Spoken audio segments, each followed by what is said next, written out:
From the city of brotherly love, this is Shark Bite Biz with David Strausser. You did it again. You just arrived to the newest episode of Shark Bite Biz. I'm your rockstar wannabe host, David Strausser, and this is your place to learn how to grow a business during complete global chaos. As always, this episode is brought to you by our amazing sponsor and SAP and Acumatica Gold partner, Stellar One Consulting. If your business is still using QuickBooks or some other antiquated solution like Excel, or even just 5 or 6 different solutions, let's consolidate that in one place. Reach out to me, David at sharkbitebiz.com, or go to stellar1consulting.com or stellar1.io. Now let's get back to today's episode. We're going to be chatting about becoming a multiple Ironman, or should I say Iron Woman, to a good, productive, incredible business coach. So who do we have today? None other than Ciara Stokeland. Ciara Stokeland is an author, speaker, and I think it's now 4 times Ironman. She has owned and operated businesses since her early teens. As a serial entrepreneur, her business mindset and tenacity led her to open her first shop in 2006, which she then franchised. Her vast experience in both retail and wholesale industries led her to launch the first-to-market wholesale subscription box for boutique retailers, which she built and sold within 18 months. So, hey, without further ado, let's bring Ciara right on in here. Business strategy. Ciara, welcome to Shark Bite Biz. You just became Shark Bait. I love it. I'm excited. Let's go. Yeah, let's rock this out. So we have a tradition on the show. Very first question we ask every single guest is, what's your background? What's your experience? What do you do for a living? Basically, in a nutshell, what makes Ciara Ciara? Okay. Well, I'm a 3rd-generation entrepreneur, born and raised around small business. Yes. And started my first business when I was 13. So I have been doing this for a while. I've built, sold, grew, lost, all of the things you can do in small business. And today, my latest adventure is helping other small business owners use their inventory to create more profit and keep more cash. Okay, well, great place to start. I mean, how do you do that? Yeah, I love it. So most of the businesses that I've had were inventory based. So I've touched a lot of inventory, whether it's retail, wholesale, making, manufacturing. And I found through the decades that a lot of business owners are very artsy, but not very scientific, which I would claim that for myself as well, right? So we're really good at our craft. We're great at selling, but not so good at the numbers. And so I help inventory-based business owners. So if they sell any type of product at all, look at that product and figure out how they can become more profitable so that they're actually keeping some money at the end of the day. Because I don't want entrepreneurs working as slaves to their business forever without a paycheck. So my goal is to help them use that inventory to really create a good living. And aside from that, I do a lot of other fun things in life too. We can always talk about that. Like 3-time Ironman? Shouldn't that be Iron Woman?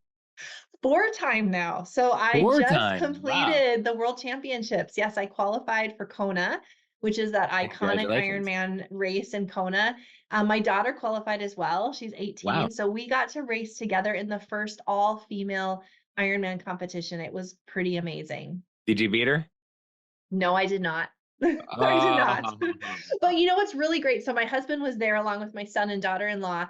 And my husband was chasing us around the course, you know, trying to capture video and encourage us. And my other family was as well. But Jim, my husband, happened to catch Bella and I on the run, passing one another. He caught it on video. And it's priceless. Like just both of us, after a long day, to see each other out there on the course. I knew she would beat me unless something went terribly wrong. So I was very glad that she did really well. Well, that's good. That's good to hear. That's being a good supportive mother, I guess you could say. That's not a sore loser. That's right.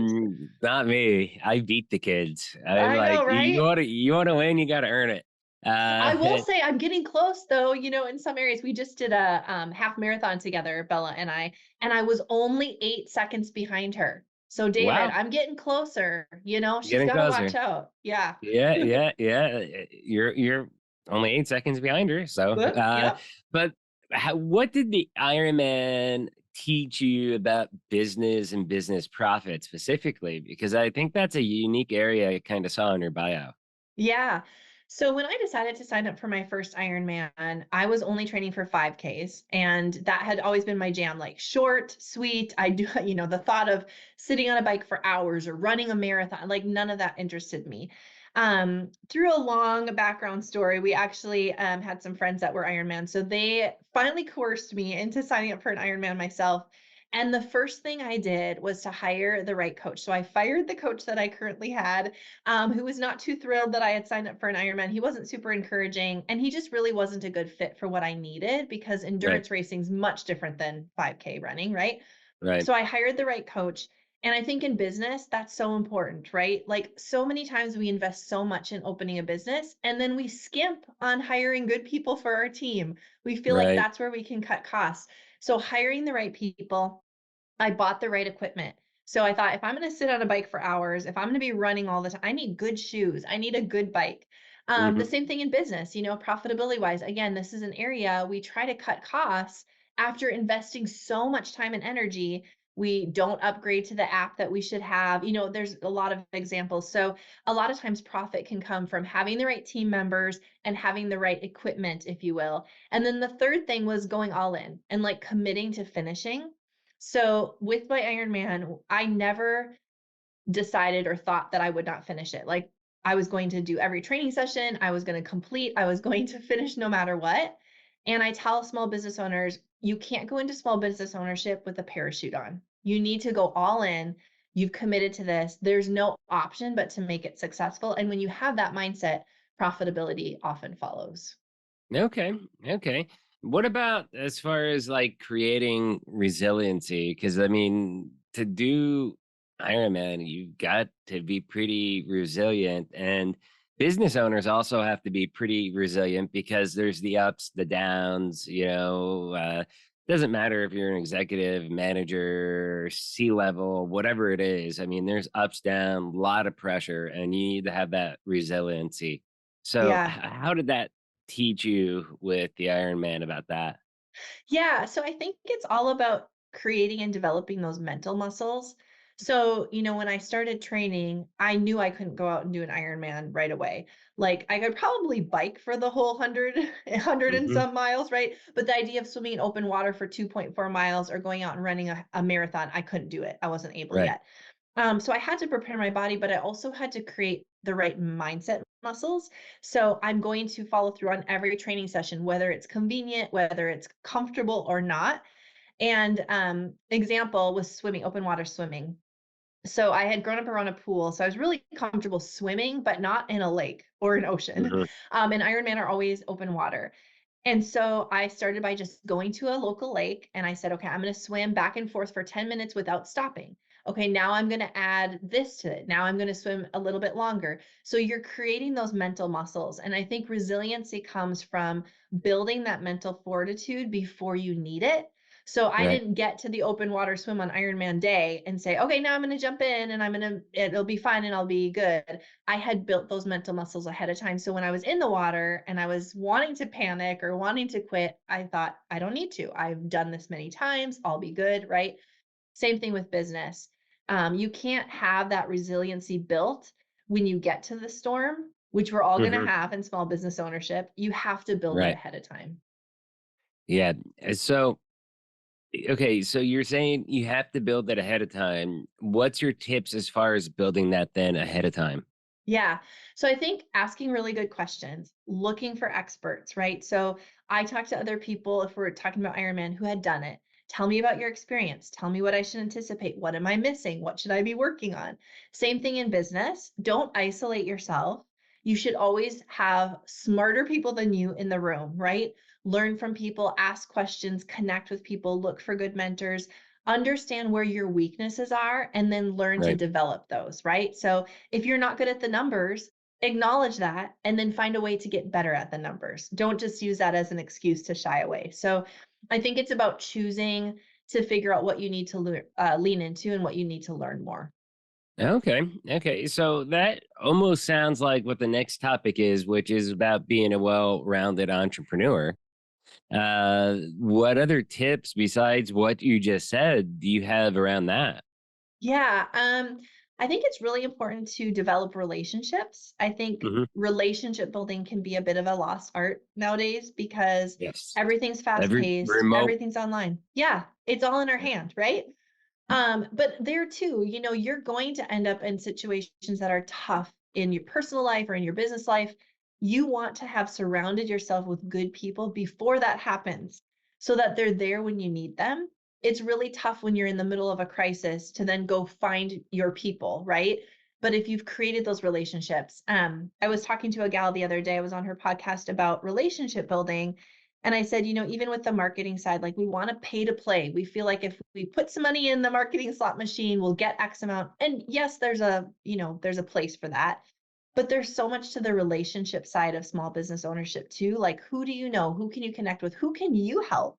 Because a lot of times giving and helping also creates those good mindset muscles that we need as well. So I would say that's another key component.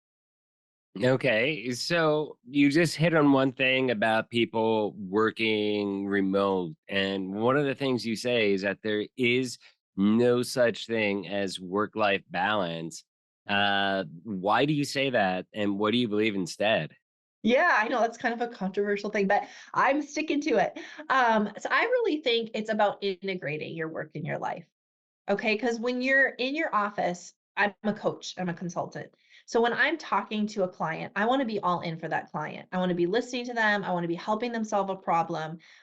I can't be balancing that and giving equal weight to Mhm. managing my household, being a good wife, being a good girlfriend at the same time. Like that is not possible. And so if I feel like there has to be a perfect balance, I'm always going to be frustrated. I'm always going to feel guilty, right? Oh, I'm at work. I should really be at home. Oh, I'm at home. I should really be at work.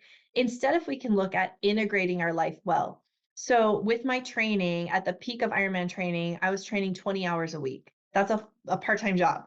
I'm also Mhm. a wife, love my husband. We love being together. I'm also a mom to two adult kids, and I have a business, and I have hobbies, right? There's no balance between those things. There's good integration. So when I'm in my office with my clients, I'm all in there. If I'm training, I'm all in on training. When I close my office door and I head downstairs and I make a meal, I'm thinking about my family and I'm making a meal, right? And so I just learned to integrate those things well. And I think a lot of that comes from time blocking and good time management too. Okay. Good time management, I think, is where a lot of people suffer. They aren't good at, like, just, I don't know. I block off things on my calendar all the time, like, hey, I've got to do this this time. And some of them are just tasks to make sure I get the task done. And Yep. I have time that's dedicated towards doing whatever it is I have to do that day. Is that kind of what you're suggesting around time management, or like, can you Yeah. elaborate a little bit? Yeah, so I think that I also think really disciplining our mind to be present in the current task. So we have this weird idea that multitasking is awesome and that we're superheroes for Hmm. multitasking, but there's a million and one studies that show like that's not accurate, right? Your mind actually can't do multiple things. You're really not doing anything really well. So time blocking to me, when I work with a client on that, I'll say, so they'll say, Ciara, my time's all over the place. I get pulled here. I'm over here. I'm getting bounced here, bounced there. I never finish projects. So first I'll have them time journal, which is really tedious, right? But for a week, just write down everything. And I want you to clock in and out, like literally on paper. Checking Hmm. email, 9:15, done checking email, 9:45, like clock in and out. And then let's observe that. I want you to see how all over the place we are with all of our tasks, right? We're making lunch at the same time that we're answering emails and then, all the things. Then I have them take similar tasks and start to bucket them. So if we're going to manage our money, so we're going to be looking at checking accounts, we're going to be using the spreadsheet Ciara gave us, all the things, we're going to do that on Mondays. It's our Money Monday. We start the day, we dedicate an hour. Our computer stays shut, our phone stays flipped over. We do that task. Maybe Tuesdays for marketing. So we lay some marketing in heavily. I have a podcast myself and I don't record except for on Mondays and Thursdays because once I'm in the zone of recording, I want, like you want Yeah. to do a good job and accomplish it. Tuesday is the day that I coach all my clients because then I'm in that zone. So I think it's about finding similar tasks, bucketing them, and then being really good at saying no to other things that would interrupt us unless it's absolutely necessary. Right, right. Like pushing back our interview by, I think, a half hour because I had a big deal that we're working on and trying to close. Uh, Yep, but exactly. So that you anyway, could stay in that zone instead yeah, of getting yeah. interrupted. Yeah. Yep, Yep. yep, and totally got it done. So thank you for that. Yeah. So another, I mean, you talked about a couple things that you've done early in your career, and you were one of the first to launch a first to market wholesale subscription box for boutique retailers, and you built it and sold it within 18 months. Can you tell me a little bit about that experience? Yeah. So after I sold my franchise brand to one of my franchisees, I was done with brick and mortar retail, but I knew there was a need for retail to connect small retail and small wholesalers. And Hmm. so I thought, why not use a subscription box model? Why not send wholesale samples right to the doorstep of potential buyers, retailers? So, but I knew that I didn't want to build it to a multi-million dollar business and have inventory again and all the things. I just wanted to solve a problem. And so I solved the problem, created the concept, and then was able to sell it. But I think why that works so well is because I started with the end in mind.